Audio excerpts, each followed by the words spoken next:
Easy physics বই থেকে এই পর্বে আমরা নবম অধ্যায়ের অনুশীলনীর যে অনুধাবনমূলক প্রশ্নগুলো আছে সেই প্রশ্নগুলোর ব্যাখ্যা বিশ্লেষণ আলোচনা করব। প্রথম প্রশ্নটা দেখো, ঘনমাধ্যমে আলোর বেগ কম, এরকম অবস্থায় কোনো কিছু আলো থেকে দ্রুত যেতে পারে? ঘন মাধ্যমে আলোর বেগ কম, এই রকম অবস্থায় কোনো কিছু কি আলোর থেকে দ্রুত যেতে পারে কিনা, মানে কোনো একটা মাধ্যমের ক্ষেত্রে আলোর বেগের চেয়ে দ্রুত বেগের কোনো কিছু পাওয়া যায় কিনা সেটা আমাদেরকে বের করতে বলা হয়েছে।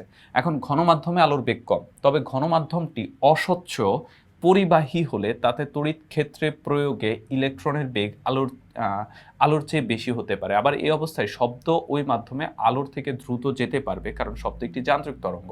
বস্তুর কম্পনের ফলে শব্দ তরঙ্গ সৃষ্টি হয় এবং সেটি সঞ্চালনের জন্য স্থিতিস্থাপক মাধ্যমের দরকার হয়।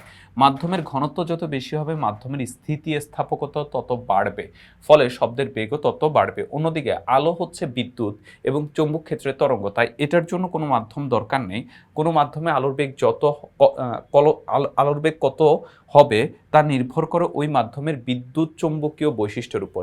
কোনো মাধ্যমের ঘনত্ব যত বেশি এর ভেতর দিয়ে বিদ্যুৎ চৌম্বকীয় তরঙ্গ প্রবাহিত হবে তত বেশি সমস্যা হবে, অর্থাৎ আলোর বেগ কমে যাবে। অর্থাৎ ঘন মাধ্যমে আলোর বেগ কম হলেও শব্দ আলোর থেকে দ্রুত যেতে পারে। এখন দেখ, অনেক অনেক কথা আলোচনা আছে, আমি তোমাকে খুব শর্ট করে বিষয়টা বলি। শূন্য মাধ্যমে আলোর বেগ হচ্ছে সবচেয়ে বেশি। এখন মাধ্যম যদি ঘন হয়, মানে সেখানে যদি ঘনত্বের পরিমাণ বৃদ্ধি পেতে থাকে, তখন আলোর বেগের পরিমাণ কমতে থাকে। আবার অন্যদিকে শূন্য মাধ্যমে শব্দের বেগ হচ্ছে শূন্য।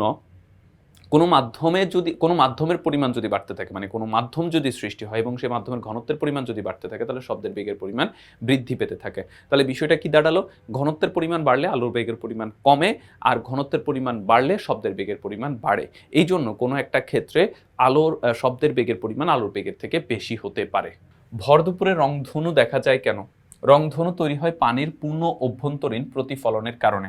বৃষ্টি হওয়ার পর রোদ উঠলে আমরা রংধনু দেখি, কারণ তখন বাতাসে পানির কণা থাকে এবং পানির কণা সে আলোর পূর্ণ অভ্যন্তরীণ প্রতিফলিত হওয়ার সময় ভিন্ন ভিন্ন রঙের আলো ভিন্ন ভিন্ন কোণে বেঁকে যায়।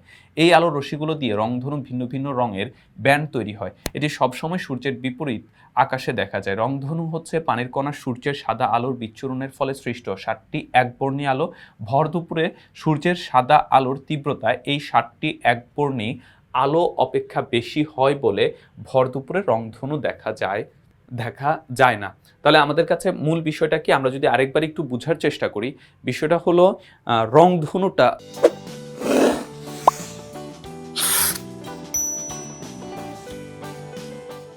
আচ্ছা, এখন কথা হচ্ছে এখানে আমরা যে আলোচনাটা পড়লাম সেটাকে হচ্ছে যে মানে গদবাধা একটা রিডিং পড়ার মতো হচ্ছে, সেটাতে তোমরা খুব বেশি কিছু বুঝবে না। আমি তোমাদেরকে সহজ একটা জিনিস বলি।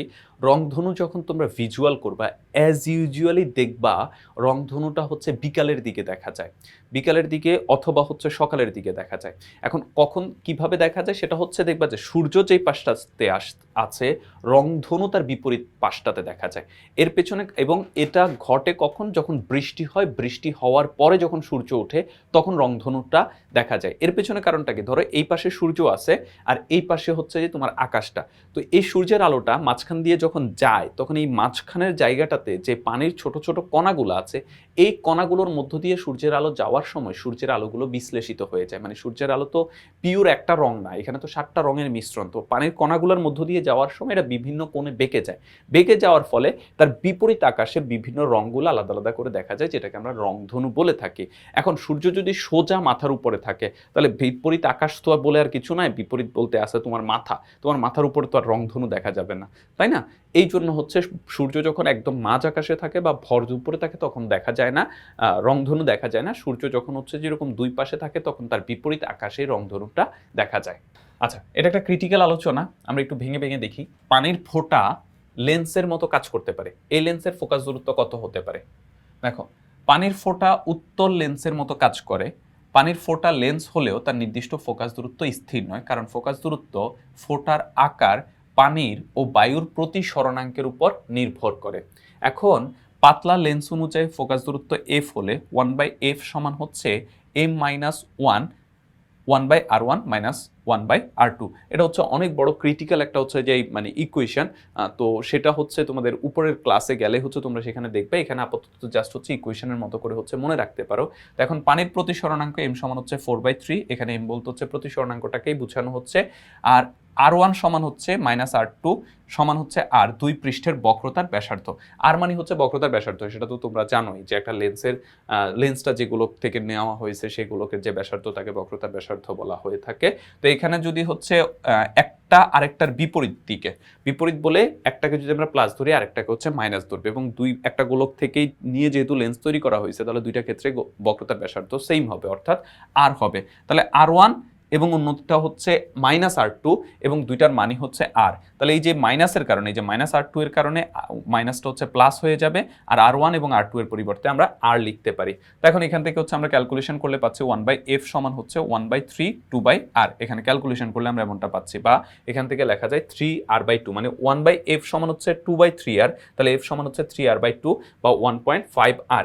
পানির ফোটার তৈরি লেন্সের ফোকাস দূরত্ব এর ব্যাসার্ধের 1.5 গুণ হতে পারে। পানির সাপেক্ষে কাঁচের প্রতিসরণাঙ্ক 1.1 বলতে বোঝায় এক, আলো পানি হতে কাঁচ মাধ্যমে প্রবেশ করছে। আর প্রতিসরণাঙ্ক যেহেতু একের থেকে বড়, এর মানে হচ্ছে আলোক রশ্মি হালকা থেকে ঘন মাধ্যমে প্রবেশ করছে।